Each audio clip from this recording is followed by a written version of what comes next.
Assalamualaikum warahmatullahi wabarakatuh. Sahabat baca cerita yang dirahmati Allah, bayangkan malam ke-29 Ramadan, masjid mulai sepi. Sebagian orang sudah bicara tentang lebaran, tapi di satu sudut Rasulullah masih berdiri dalam sholatnya, lebih lama dari biasanya. Bacaannya pelan lalu terhenti, bukan karena lupa, tapi karena menangis. Beliau tahu Ramadan hampir pergi dan mungkin ini yang terakhir. Di rumah beliau membangunkan keluarganya, bukan untuk makan, bukan untuk persiapan hari raya, tapi untuk satu hal: jangan lewatkan malam ini. Tidak ada yang tahu apakah masih ada satu malam lagi atau ini penutupnya. Para sahabat merasakan hal yang sama. Sayyidina Umar bin Khattab berdiri dalam sholat, suaranya bergetar. Bukan karena lemah, tapi karena takut. Takut kalau semua yang sudah dilakukan tidak diterima. Mereka tidak sibuk menyiapkan pakaian terbaik. Mereka sibuk memastikan apakah Allah menerima mereka. Sekarang bandingkan dengan kita. Saat Ramadan hampir pergi, kita malah mulai santai. Padahal mereka justru menangis saat Ramadan meninggalkan mereka. Karena mereka paham satu hal, yang pergi ini bukan sekedar bulan, tapi kesempatan yang mungkin tidak akan pernah kembali. Simak kisah ini sampai akhir. Bismillah, mari kita mulai ceritanya.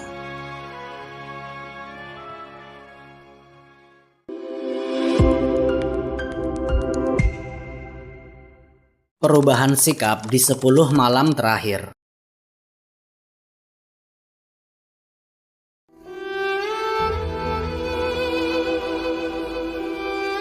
Memasuki 10 malam terakhir Ramadan, perubahan pada diri Rasulullah terlihat jelas dan konsisten setiap tahunnya.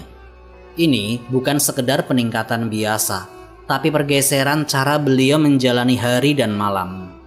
Sayyidah Aisyah radhiyallahu anha meriwayatkan dalam hadis sahih bahwa ketika masuk 10 malam terakhir, Nabi menghidupkan malamnya, membangunkan keluarganya, dan mengencangkan sarungnya. 3 hal ini bukan teori, tapi praktik langsung yang bisa dilihat oleh orang-orang terdekat beliau. Pada malam-malam terakhir itu, setelah sholat Isya, beliau tidak lagi mengambil waktu istirahat panjang seperti hari-hari sebelumnya. Waktu malam digunakan untuk berdiri dalam sholat dengan durasi yang lebih lama. Bacaan Al-Quran dipanjangkan, ruku dan sujud dilakukan dengan tenang dan lama. Ini bukan karena beliau baru mulai rajin di akhir, tapi karena beliau memahami bahwa fase ini adalah penentu. Di tengah malam, ketika sebagian orang terlelap, beliau justru berkeliling membangunkan keluarganya. Sayyidah Aisyah termasuk yang dibangunkan. Ini menunjukkan bahwa kesungguhan di akhir Ramadan tidak hanya untuk diri sendiri. Beliau ingin keluarganya juga mendapatkan bagian dari keutamaan malam-malam tersebut. Tidak ada riwayat beliau membiarkan keluarganya tidur terus tanpa diingatkan. Cara beliau membangunkan bukan dengan emosi, tapi dengan ketegasan yang menunjukkan bahwa waktu ini tidak boleh disia-siakan. Sayyidah Aisyah juga menjelaskan bahwa Nabi mengencangkan sarungnya. Para ulama memahami ini sebagai isyarat bahwa beliau menjauhi hubungan suami istri dan fokus pada ibadah. Hal-hal yang sebenarnya halal pun ditinggalkan sementara. Ini menggambarkan prioritas yang sangat jelas. Ketika waktu yang tersisa sedikit dan nilainya besar, maka fokus tidak boleh terbagi. Lamanya salat beliau di malam-malam ini juga bukan hal ringan. Dalam riwayat sahih disebutkan bahwa kaki beliau sampai bengkak karena terlalu lama berdiri. Sayyidah Aisyah pernah bertanya langsung, "Wahai Rasulullah, mengapa engkau melakukan ini? Padahal Allah telah mengampuni dosamu yang lalu dan yang akan datang." Beliau menjawab dengan singkat, "Tidakkah aku ingin menjadi hamba yang bersyukur?" Jawaban ini menjelaskan bahwa dorongan utama beliau bukan hanya rasa takut, tapi juga rasa syukur yang diwujudkan dengan ibadah yang lebih serius. Para sahabat memperhatikan pola ini. Mereka tahu bahwa sejak awal Ramadan, Nabi sudah bersungguh-sungguh. Tapi di 10 malam terakhir, beliau meningkatkan lagi. Ini menjadi pelajaran langsung bagi mereka. Jika Rasulullah saja yang sudah dijamin ampunannya masih meningkatkan ibadah di akhir, maka tidak ada alasan bagi mereka untuk menurunkan ritme. Dengan demikian, 10 malam terakhir bukan sekedar lanjutan dari hari-hari sebelumnya. Ini adalah fase yang diperlakukan berbeda oleh Nabi. Waktu tidur dikurangi, ibadah ditambah, keluarga dilibatkan, dan fokus diarahkan sepenuhnya kepada Allah. Semua ini dilakukan karena beliau memahami bahwa di sisa waktu yang sedikit ini terdapat kesempatan yang tidak selalu datang 2 kali dalam hidup seseorang. Iktikaf dan pemutusan dunia. Setelah perubahan sikap itu terlihat jelas, langkah berikutnya yang dilakukan oleh Rasulullah adalah sesuatu yang lebih konkret. Beliau menetap di masjid melalui ibadah iktikaf sampai akhir Ramadan. Sayyidah Aisyah radhiyallahu anha meriwayatkan dalam hadis sahih bahwa Nabi selalu beriktikaf pada 10 hari terakhir Ramadan. Ini bukan sesekali, tapi kebiasaan yang terus dijaga setiap tahun. Bahkan pada tahun wafatnya, beliau memperpanjang iktikaf menjadi 20 hari. Ini menunjukkan bahwa semakin dekat akhir hayatnya, justru semakin besar kesungguhan beliau. Ketika sudah masuk masa iktikaf, pola hidup beliau berubah lagi. Beliau tidak lagi bolak-balik antara rumah dan aktivitas luar, tapi menetap di masjid. Tempat tidurnya sederhana, hanya di area yang disiapkan untuk iktikaf. Kebutuhan dasar tetap terpenuhi, tapi tidak ada aktivitas tambahan yang tidak perlu. Sayyidah Aisyah sendiri pernah menceritakan bahwa beliau membantu Nabi ketika beliau sedang iktikaf. Sayyidah Aisyah menyisir rambut beliau, sementara Nabi tetap berada dalam masjid. Ini menunjukkan bahwa interaksi masih ada, tapi dibatasi sesuai kebutuhan, tidak seperti hari-hari biasa. Jika ada keperluan mendesak, Nabi keluar secukupnya lalu kembali ke tempat iktikaf. Tidak ada waktu yang dihabiskan untuk hal di luar tujuan utama. Fokus tetap pada ibadah. Para sahabat memahami pola ini dan mengikutinya. Abdullah bin Umar termasuk yang dikenal melakukan iktikaf, mengikuti apa yang dilakukan Rasulullah. Mereka tidak menganggap ini sebagai ibadah tambahan yang berat, tapi sebagai bagian penting dari akhir Ramadan. Dalam kondisi iktikaf, aktivitas yang dilakukan Nabi menjadi sangat terarah. Salat, membaca Al-Quran, berzikir, dan berdoa. Tidak ada kegiatan yang tidak relevan dengan tujuan tersebut. Percakapan diminimalkan, istirahat secukupnya, dan waktu digunakan dengan perhitungan.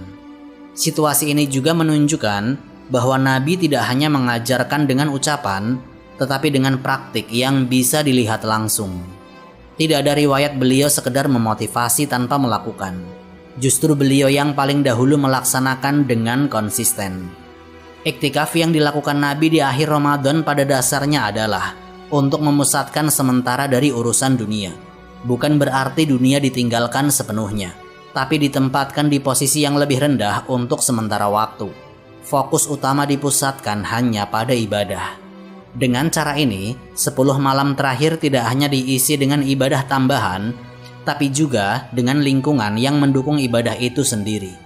Masjid menjadi pusat aktivitas, dan segala sesuatu di luar itu dikurangi. Ini membuat waktu yang tersisa benar-benar dimanfaatkan tanpa gangguan yang tidak perlu.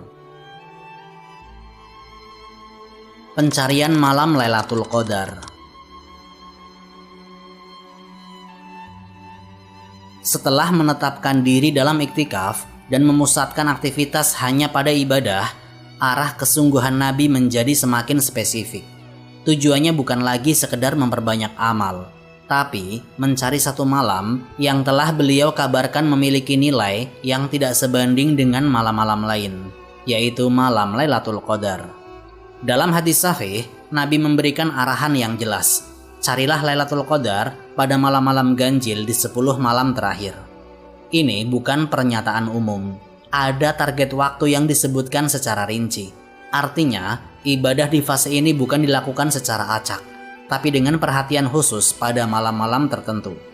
Di dalam iktikafnya, Nabi menghidupkan setiap malam.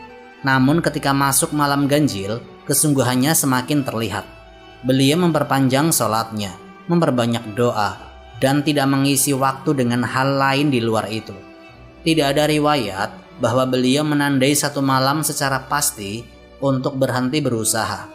Justru seluruh malam ganjil diperlakukan dengan keseriusan yang sama, karena beliau tidak menetapkan secara pasti malam mana yang pasti terjadi Lailatul Qadar.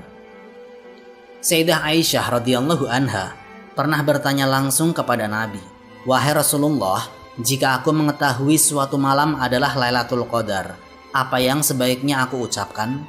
Nabi tidak memberikan jawaban panjang. Beliau memberikan doa yang ringkas dan jelas. Allahumma innaka afuwun tuhibbul afwa fa'fu anni. Doa ini menunjukkan bahwa inti permohonan di malam tersebut bukan panjangnya ucapan, tapi fokus pada ampunan Allah. Di sini terlihat bahwa Nabi tidak hanya mengarahkan waktu pencarian, tapi juga membimbing isi ibadahnya. Tidak semua doa harus panjang, dan tidak semua ibadah harus kompleks. Yang penting adalah tepat sasaran. Para sahabat memahami arahan ini dan mengikutinya. Mereka tidak menunggu tanda-tanda khusus atau kejadian luar biasa untuk mulai bersungguh-sungguh.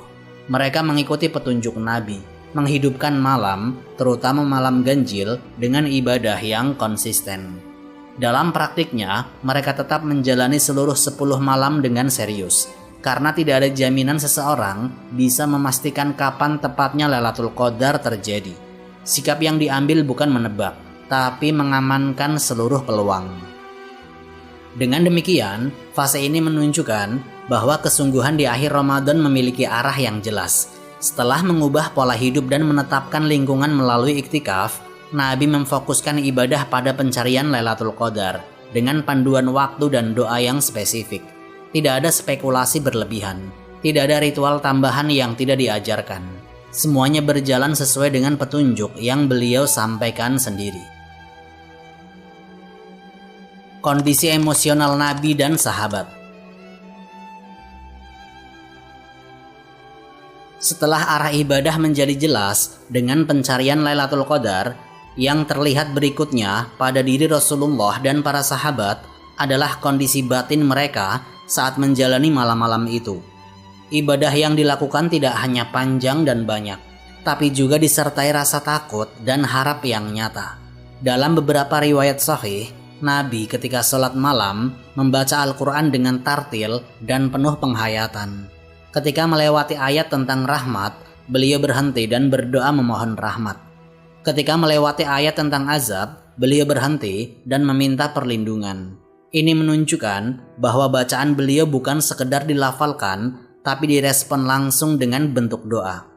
Tangisan dalam sholat juga diriwayatkan, bukan tangisan yang dibuat-buat, tapi muncul karena pemahaman terhadap ayat yang dibaca.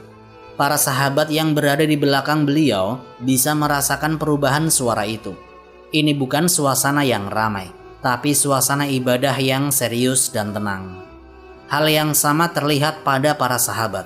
Sayyidina Umar bin Khattab dikenal memiliki suara tangis dalam sholatnya hingga terdengar oleh makmum di barisan belakang. Padahal beliau adalah pemimpin yang tegas dalam urusan dunia.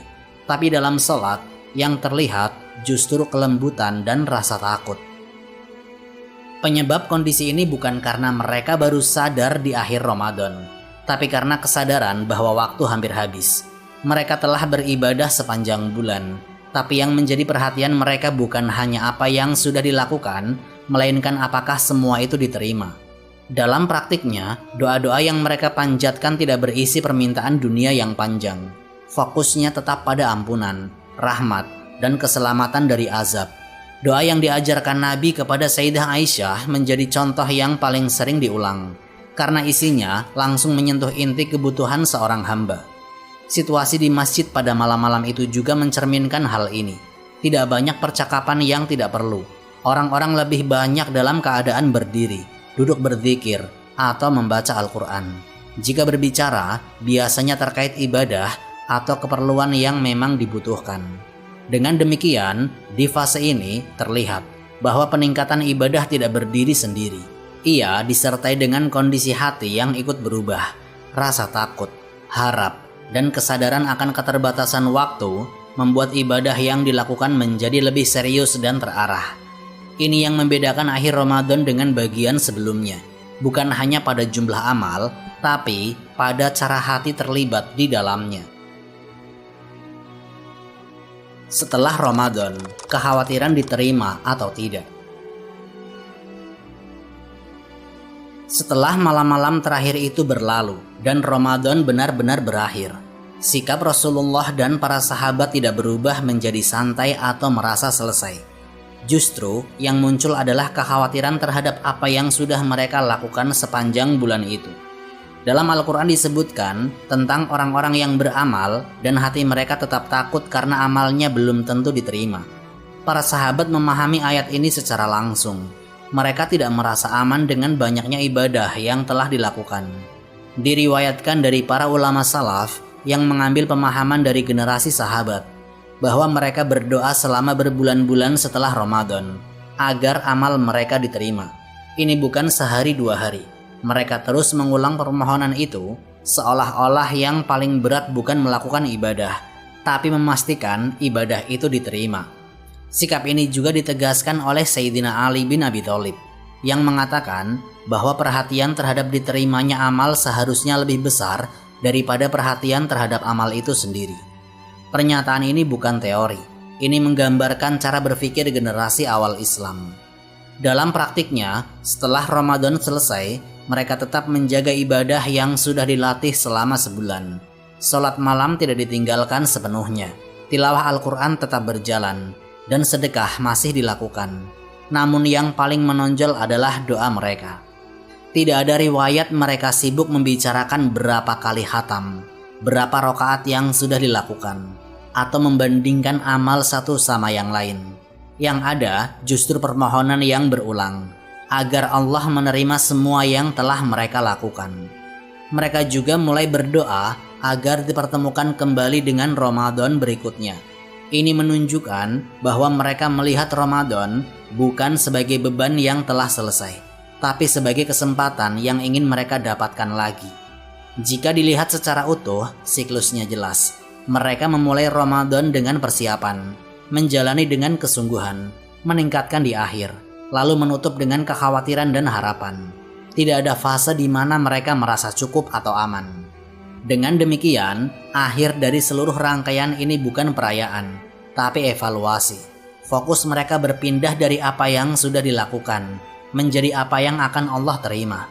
Dan sikap inilah yang menjaga kualitas ibadah mereka, bukan hanya selama Ramadan, tapi juga setelahnya. Hikmah dan pelajaran dari kisah ini.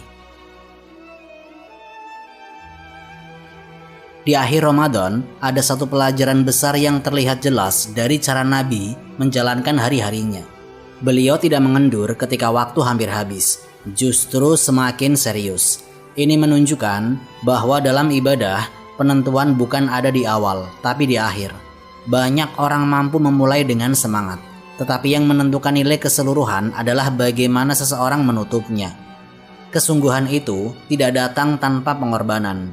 Rasulullah meninggalkan hal-hal yang sebenarnya halal, seperti kenyamanan dan waktu istirahat yang panjang, demi fokus beribadah. Dari sini terlihat bahwa fokus tidak mungkin tercapai jika hidup masih dipenuhi distraksi. Bukan karena dunia itu harus ditinggalkan sepenuhnya, tapi karena dalam momen tertentu, prioritas harus jelas dan tidak bisa dibagi. Selain itu, ibadah yang dilakukan Nabi bukan sekedar banyak, tapi terarah. Beliau mengajarkan untuk mencari Lailatul Qadar pada waktu tertentu dan memberikan doa yang spesifik. Ini menunjukkan bahwa ibadah yang benar bukan hanya soal kuantitas, tapi juga ketepatan. Banyak aktivitas tanpa arah tidak akan sebanding dengan sedikit amalan yang tepat sasaran. Hal ini yang sangat menonjol adalah keterlibatan hati. Dalam sholat malam, Rasulullah membaca Al-Quran dengan penghayatan yang dalam sampai menangis. Para sahabat juga demikian. Sayyidina Umar bin Khattab yang dikenal tegas dalam urusan dunia justru terlihat sangat lembut dalam sholatnya. Ini menjadi bukti bahwa ibadah bukan hanya gerakan fisik, tapi bagaimana hati benar-benar hadir di dalamnya. Yang paling kuat justru terlihat setelah Ramadan berakhir. Para sahabat tidak merasa puas dengan apa yang sudah mereka lakukan. Mereka justru khawatir apakah amal mereka diterima atau tidak. Sayyidina Ali bin Abi Thalib menegaskan bahwa perhatian terhadap diterimanya amal lebih penting daripada amal itu sendiri. Ini membalik cara pandang yang sering terjadi hari ini, di mana banyak orang lebih sibuk menghitung amal daripada memikirkan apakah amal itu diterima. Dari sini juga terlihat bahwa Ramadan bagi mereka bukan sekedar ibadah musiman. Setelah bulan itu berlalu, mereka tetap menjaga kebiasaan yang baik yang sudah dilatih. Salat malam tetap dilakukan, tilawah tidak ditinggalkan, dan sedekah tetap berjalan. Ini menjadi tanda bahwa Ramadan adalah proses pembentukan, bukan sekedar kegiatan tahunan.